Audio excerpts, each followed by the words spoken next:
Hi, I'm Kenny, and this is Leonardo. Uh, Yeah, and our circuit is a sonic communication device.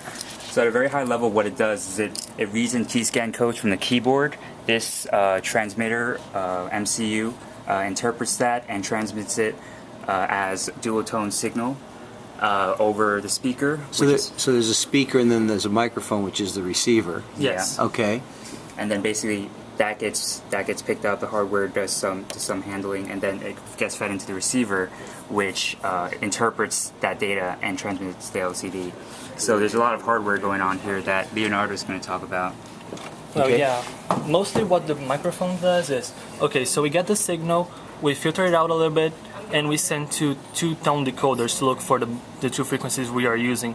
We implemented them with LM567s, and then we use some... Tone decoders. Yeah, tone decoders. Yes. After that, we send those to some kind of a circuit to apply hysteresis, so that when it changes, it won't catch many edges for just like one transition. Okay.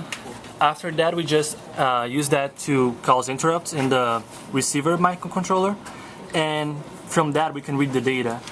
So it's a dual tone. yes, we are using 5 kilohertz and 8 kilohertz. Yeah. yes, It's so it's dual tone modem. yes. Yeah. All right. So send something. Okay.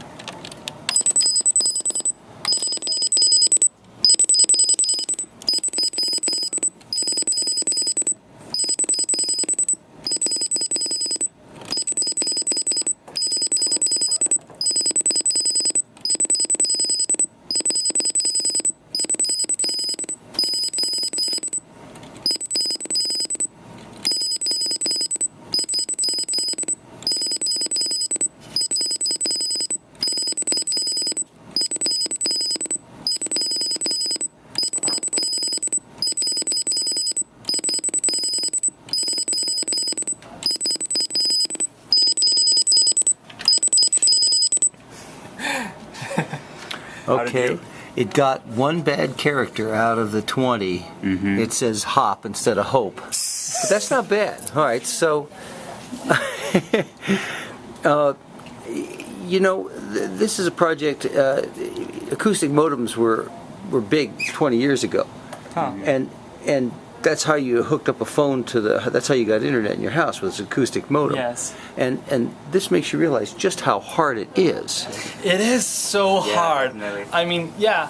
The biggest problem is that for audible frequencies, it's kind of annoying to listen to that all the time. But when you use ultrasound, the hardware is just not good for that.